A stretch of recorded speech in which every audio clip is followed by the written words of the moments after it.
A história da ferrovia Dom Pedro II teve início com a promulgação da Lei nº 641, de 25 de julho de 1852, quando o governo imperial ofereceu ao empresariado nacional ou estrangeiro outorgas de concessão de construção e exploração de ferrovias no Brasil.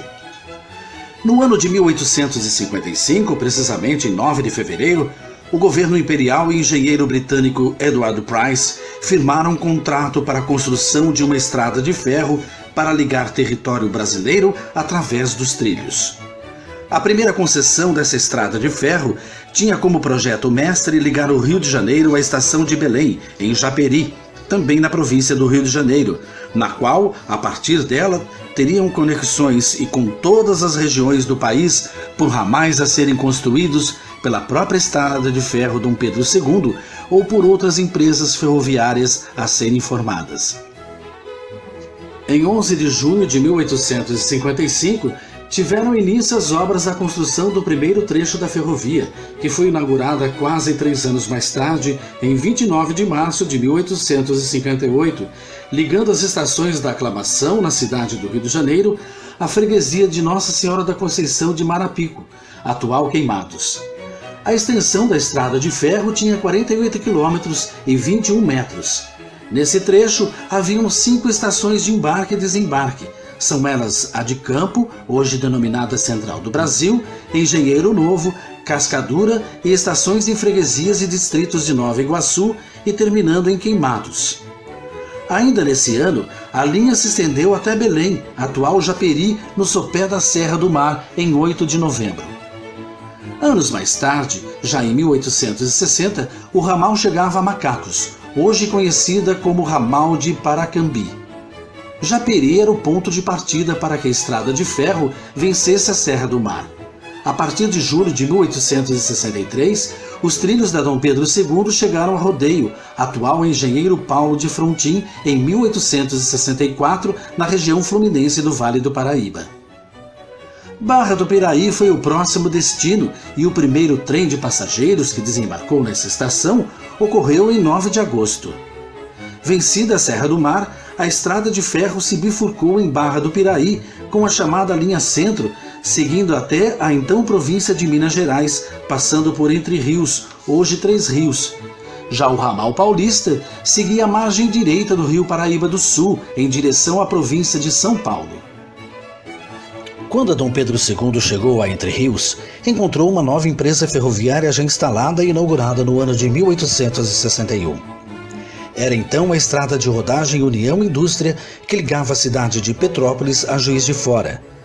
A partir de Entre Rios, a estrada de rodagem União Indústria seguiu também para outros municípios da província de Minas Gerais, alcançando Queluz de Minas, atual cidade de Conselheiro Lafayette, no ano de 1883. Ainda em Barra do Piraí, às margens direita do rio Paraíba do Sul, o ramal paulista da Dom Pedro II seguiu a partir de 1874 até Porto de Cachoeira, hoje Cachoeira Paulista, passando por Queluz e Cruzeiro. A estação ferroviária de Porto de Cachoeira entrou em operação em 20 de julho de 1875. A partir do Porto de Cachoeira, outra ferrovia entra em ação. Conhecida como Estrada de Ferro do Norte, foi construída pela Companhia São Paulo e Rio de Janeiro, inaugurado em 8 de julho de 1877, percorrendo um trecho de 231 quilômetros, chegando à capital da província, São Paulo. Em 1880, a ferrovia Dom Pedro II construiu próxima à estação Dom Pedro II um ramal de linha férrea para os trens chegarem ao porto do Rio de Janeiro. No percurso, foram abertos 2 túneis e construída uma estação que recebeu o nome de Marítima. Passados 9 anos, em 1889, ano em que houve a proclamação da República, a Dom Pedro II deixou de existir e passou a chamar Estrada de Ferro Central do Brasil. A mudança foi oficializada em 22 de novembro daquele ano. Mesmo depois da mudança de nome, a ferrovia ainda continuou com a expansão das linhas. Tanto que em 1895, a malha ferroviária mineira chegou à estação General Carneiro, bifurcando em direção a Belo Horizonte e 7 Lagoas. No ano seguinte, a Estrada de Ferro do Norte, pertencente à Companhia São Paulo-Rio de Janeiro, também foi incorporada pela Central do Brasil. O objetivo dessa aquisição foi alargar a bitola do ramal paulista e unir à linha ferroviária mineira, com isso permitindo a travessia de toda a região do Vale do Paraíba e chegar à Estação do Norte, hoje denominada Estação Brás, na cidade de São Paulo, local onde havia a conexão com a estrada de ferro Santos-Jundiaí. Já no início do século XX, a Central do Brasil já se consolidava, com as interligações da então capital federal, Rio de Janeiro, Belo Horizonte, em Minas, e São Paulo.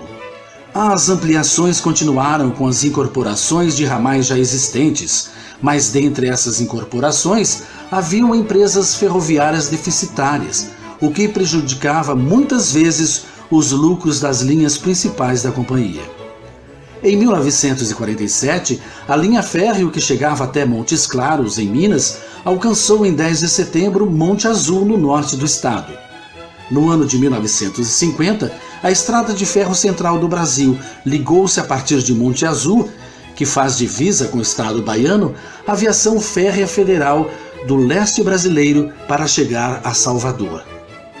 Em 1969, a Ferrovia Central do Brasil foi extinta, encampada pela Rede Ferroviária Federal S.A., que denominou a malha férrea da Central do Brasil de 6ª Divisão Central.